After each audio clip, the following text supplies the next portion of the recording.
Okej. Μπορείς και σήμερα να έρθεις να δούμε. Ωραία.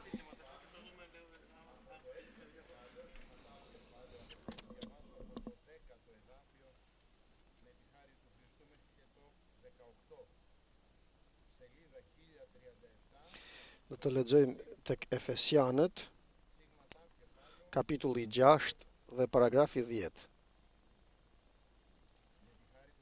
Efesianët, kapitulli 6, paragrafi 10. Armatimi i Perëndisë. Për çfarë mbetet, vëllezërit e mi, forcohuni në Zotin dhe në forcën e fuqisë së Tij. Vishni gjithë armatimin e Perëndisë që të mund të qëndroni kundër kurtheve të djallit, sepse betejë jonë nuk është kundër gjakut dhe mishit, por kundër principatave, kundër pushteteve, kundër sunduesve të botës së errësirës të kësaj epoke, kundër frymrave të mbrapshta në vendet qiellore. Prandaj merrni të gjithë armatimin e Perëndisë që të mund të rezistoni në ditën e mbrapsht dhe të mbeteni në këmbë pasi t'i keni kryer çdo gjë.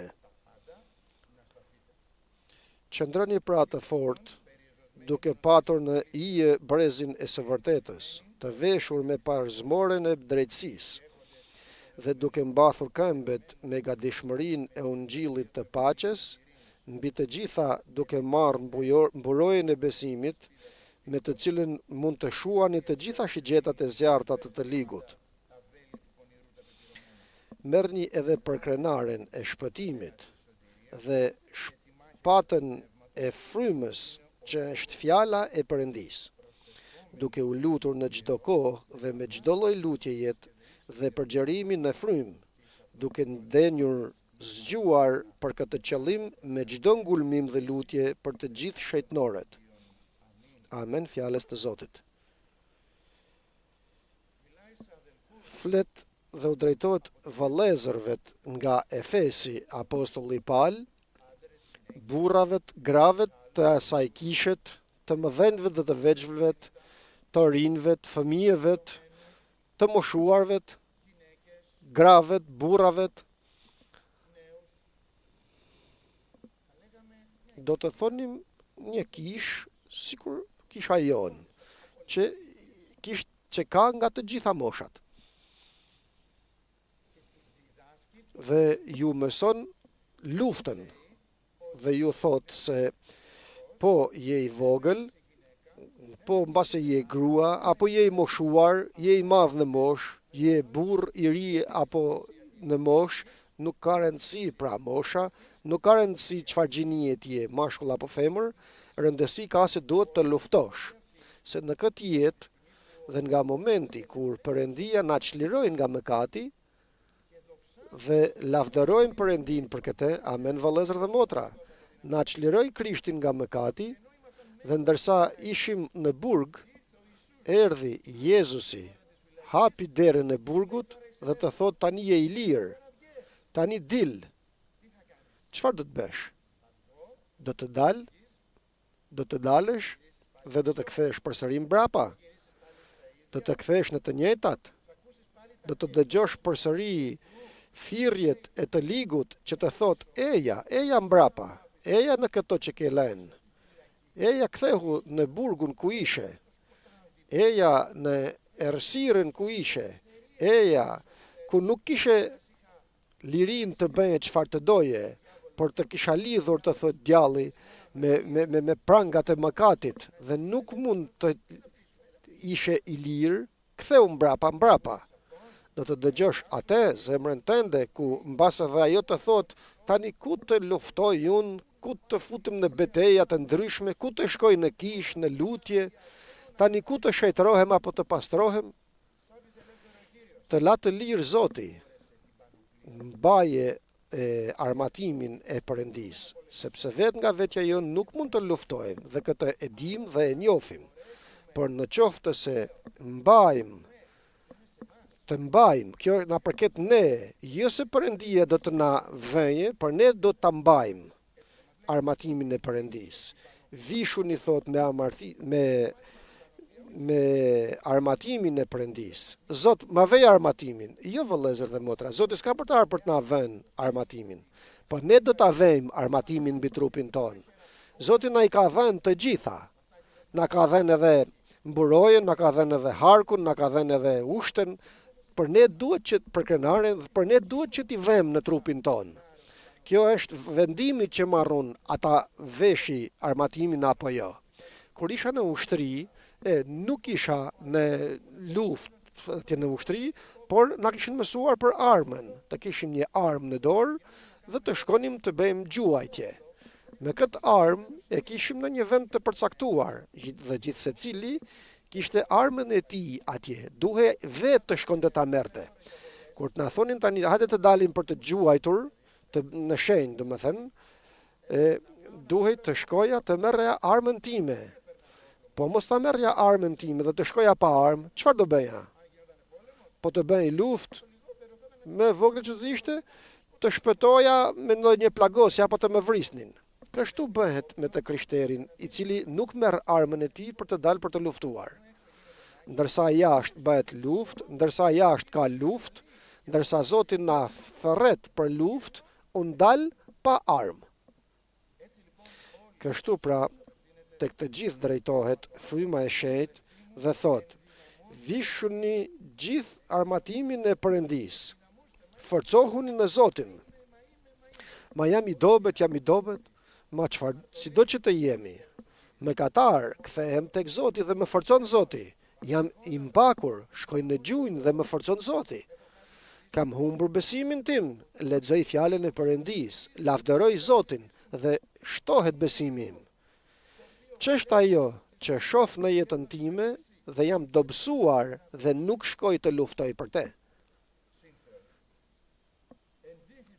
Vishuni pra me armatimin e Perëndis që të mund të qëndroni kundër kurtheve të djallit. Dhe këtu është ku humbasim shpeshherë, duke menduar se pa armatimin do t'ja dalim. Por na thot shkrimi qartë: vishni gjithë armatimin e Perëndis që të mund të qëndroni kundër kurtheve të djallit. Ndryshe nuk do të mundeni.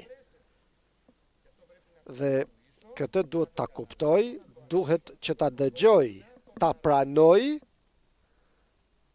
dhe në qoftë se me të vërtet dëshiron shpirti im për mbretërinë e qiejvet dhe për Jezu Krishtin, që të gjendem pranë tij atë ditë dhe të shijoj atë, duhet të kundërshtoj djallin. Dhe të kundërshtoj djallin do të duhet të veshi armatimin e Perëndis. Sepse lufta jon, thot Pali, betejë jon nuk është kundër gjakut dhe mishit. Nuk luftojmë tani sikur dikur. Nuk është tani ajo luftë e njëjtë. Sikur Davidi luftonte kundër filisteut, tani për ne është një tjetër betejë, një tjetër luftë frymërore. Pra, lufta jon ose betejë jon është kundër principatave. Nuk flasim kundër qeverisë apo pushtetarëve që ka vënë Zoti, por kundër principatave, kundër pushteteve, kundër sunduesve të botës së errësirës të kësaj epoke, kundër frymrave të mbrapshta në vendet qiellore. Jo vetëm që janë, por edhe luftojnë kundër tejet. Por se nuk I shoh dhe nuk I shef, kjo nuk do të thotë se nuk ekzistojnë. Dhe kjo është ajo që shpesh herë mbase na bën dhe themi, mirë janë gjërat në jetë tani, un kam tani qetësinë time, do të qetësohem. Rrezik. Qetësia është kur ne të qetësohet Zoti në ne, kur të gjejmë vend pushimi Krishti në ne. Merrni të gjithë armatimin e Perëndis që të mund të rezistoni në ditët e mbrapshta. Do të vi dita e mbrapsht. Do të vi dita e betejës, të cilën unë nuk e di, nuk e njoh, dhe mundësisht po të shohim tek paragrafi I 15, thot në kapitullin e 5, kujdesuni pra që të ecni me kujdes, jo si të marrë, por si të mençur. Pra, a është e mundur që I krishteri të jetë I pamend? Po, është I krishteri I pamend dhe I krishteri I mençur. Jo si të pamençur, por si të mençur. Dhe ku është ndryshimi? Se të diturit, të mençurit e shfrytëzojnë kohën. Çfarë do të thotë ta shfrytëzoj kohën? Kohën që kam në favor tim gjatë ditës, kohën si e shpenzoj? Ku e shpenzoj? Në shqetësimet e mia apo në Zotin? Në gjërat e botës apo në Krishtin? Në betejën, në luftën apo në gjumë? Duke shfrytzuar kohën pra, sepse ditët janë të mbrapshta. Dhe nëse ditët janë të mbrapshta, atëherë kur shkruhej letra tek Efesianët, aq më tepër ditët e sotshme, sa të mbrapshta janë. Si pra kohën ton duhet ta shfrytëzojmë gjatë ditës ku jemi. Dhe ne themi shpeshherë, po të kem kohë të lirë, të rri 5 minuta në lutje. Ma çfarë thua o njeri? Ç'është kjo që thua? Nëse gjej pak kohë, 5 minuta në lutje të rri, ma është e mundur. Dhe nuk shef se djalli është gati të coptoj, dhe nuk del të luftosh, nuk del të mundohesh, nuk merr armët e Zotit. Por është mbushur zemra jonë, vëllezër dhe motra, nuk nxjerri veten time jashtë kësaj, sepse në shumë gjëra të njëjtat pësojmë. Për fryma e shenjtë e kuptoj se don të na ngreje, vëllezër dhe motra, të japim luftën e Zotit, të luftojmë me luftën me forcën e Zotit, nuk e harrojmë kurrë, por do të marrim pra armatimin ton. Sa kohë ka Zoti të më shoh në gjunjë? Sa kohë ka Zoti të na shoh në gjunjë, në dhomën e lutjes? Mos vallë, mendon se si do të tregosh veten tënde në Instagram apo në të gjitha ato dhe çdo moment se ku je, çfarë bën, ku gjendesh, se sa mirë kalon. Dhe Zoti pret në dhomën e lutjes të shoh, dhe unë kthehem rreth e qark me fotografit, me njërin, me tjetrën dhe humbi kohën time në vend që të vrapoj tek i dashuri i shpirtit tim të më mbush me qiell, të merrem me gjërat toksore. Vetëm ujë i gjallë do të na japet çlodhin, vëllezër dhe motra, vetëm fryma e shenjtë. Si kur kemi shijuar Krishtin, nuk duam gjë tjetër, as internet nuk duam, as Facebook, as Instagram, as të nxjerrim fotografi, nuk duam asgjë, por duam të jemi me të dashurin ton, ta mbajmë dhe të na mbajë shtrenjtë, shtrënguar dhe bashkë me të fitojmë, sepse kur Zoti është me ne, atëherë do të fitojmë në betejat e Zotit. Me ne do të jetë Zoti, dhe unë harroj Zotin, e le Zotin. Ka mbetur banka ime bosh dhe mbushet vetëm të dielash. Vëllezër dhe motra, vetëm të dielen ne, dhe nuk jap betejën, nuk jap luftën, nuk paraqitem në betejat e Zotit, por më është mbushur jeta me shqetësimet e kësaj bote, dhe vrapoj nga mëngjesi deri në darkë në 1100 gjëra, ndërsa fjala e Perëndis na thot dhe na e thekson. Ato thot nuk mohuan të shkojnë në dasëm. 5 pend që mos i përkas kësaj kategorijet, u martova, mos jam në këtë kategori edhe unë.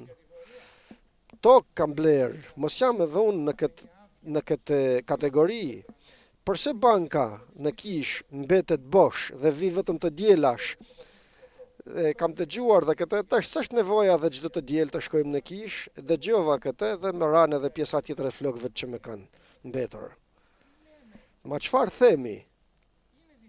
Është e mundur, jo vetëm çdo të diel, por sa herë që të mblidhemi, kemi nevojë dhe çdo ditë kemi nevojë të jemi me Perëndin, me fjalën e Tij, me frymën e shenjtë, lutjet.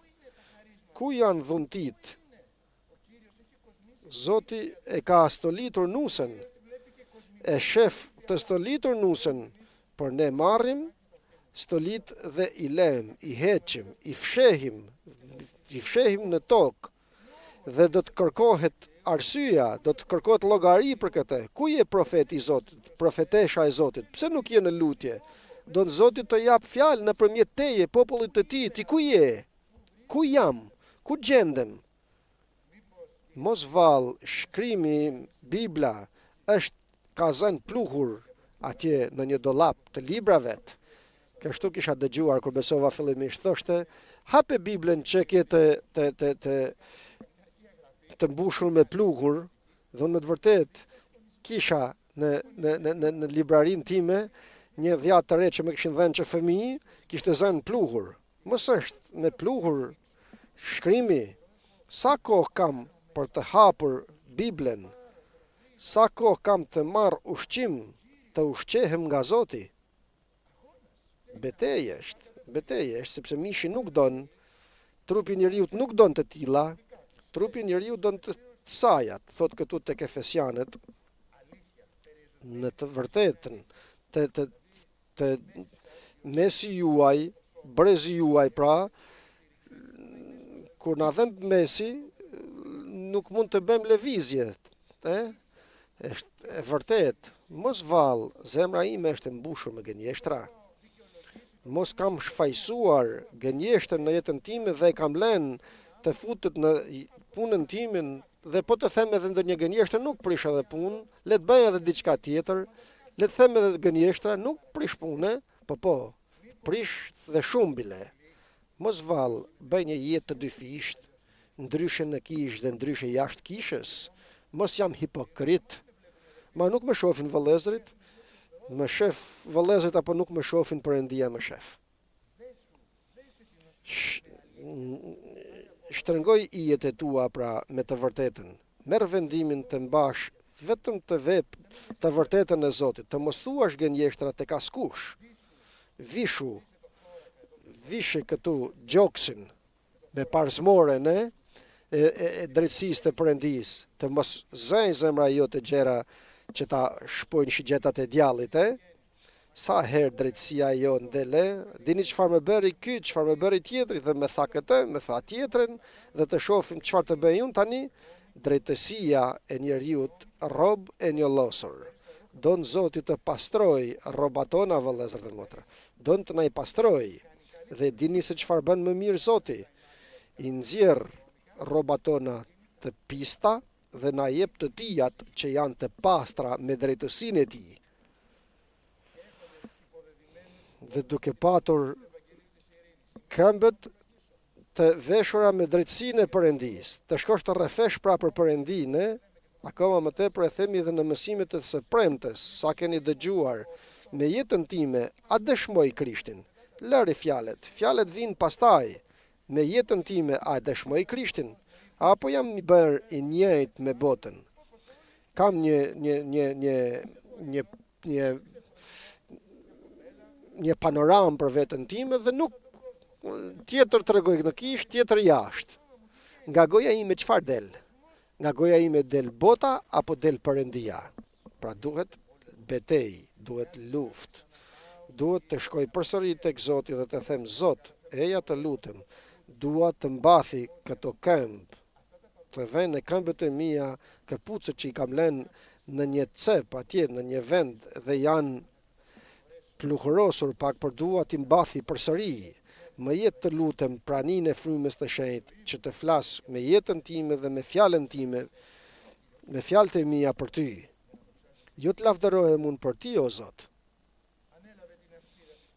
Merre mburojen e besimit. Përse e le mburojen? Më kujtohet dikur do filma që shifnin, ato që luftonin dikur kishin mburojen, dhe kur e linin mburojen për të qetësuar ktheheshin mbrapsht pas luftës. Kurse ne lufta nuk ka mbaruar. Mburojen do ta mbash, mburojen e besimit. Përse? Që të mund të ndeshësh me shigjetat e armikut që janë të zjarta, kanë zjarën e to pra vëllezër dhe motra. Nuk janë vetëm shigjeta ku do të godase Hadese mbas edhe shpëton, por janë me zjarën e te. Po nëse me godasin, po të me kapin, atëherë jam për të vdekur, të marrë zjarë dhe të digjem. Çfarë të bëj pra? të marrë mburojën e besimit, derisa Zoti ma tha të shkoj ta marr, ta përdori. Ju kujtohet çfarë bëri Zoti kur vinte djalli, vëllezër dhe motra? Ngrinte mburojën e besimit. Fjalën e Perëndis është e shkruar djallë, shporru nga unë. Merrni edhe për krenaren e shpëtimit. Për krenarja gjëja më e rëndësishme që kemi. Shpresa e shpëtimit është për krenarja. Shpresoj se do të shpëtohem apo kam humbur shpresën. Përse dhe jam mbushur me botën, me gjërat e kësaj bote dhe nuk kam me atë prezencën tani me. Duhet të pastrohem, t'i afrohem Perëndis që të vijë kjo informim në zemrën time që jam i shpëtuar i Zotit. Dhe shpatën e frymës, që është fjala e Perëndis. Dhe mbaron, duke u lutur në çdo kohë, me çdo lutje dhe përgjërim nëpërmjet frymës. Të gjitha këto nuk mund të bëhen në qoftë se nuk lutem nëpërmjet frymës. Dhe Perëndia na dhuroi frymën e shenjtë, vëllezër dhe motra, sikur e tham në fillim dhe them dhe tani në fund. Jemi një kishë që kërkuam frymën e shenjtë, jo si jemi më të mirët, por nga që na e shfaqi Zoti nëpërmjet fjalës të Tij. Kështu nuk tham, vëllezër dhe motra, ta kërkojmë, e kërkuam dhe Zoti na e dha. Të mos qëndrojmë në këtë se na e dhuroi Zoti dhe mburremi për këtë. Din diçka, unë jam i pagzuar me frymë të shenjtë. I pagzuar je, a përmbushesh me frymë të shenjtë? Dhe nuk është për të mburrur, por është për forcë. Është për të forcuar. Dhe është për shejtërim, më falni. Betejë, vëllezër dhe motra, luftë, edhe pse verë kemi luftën dhe betejën tonë. Zoti të na ndihmojë, mjafton që edhe ne të marrim këtë vendim. Amen, fjalës të Zotit.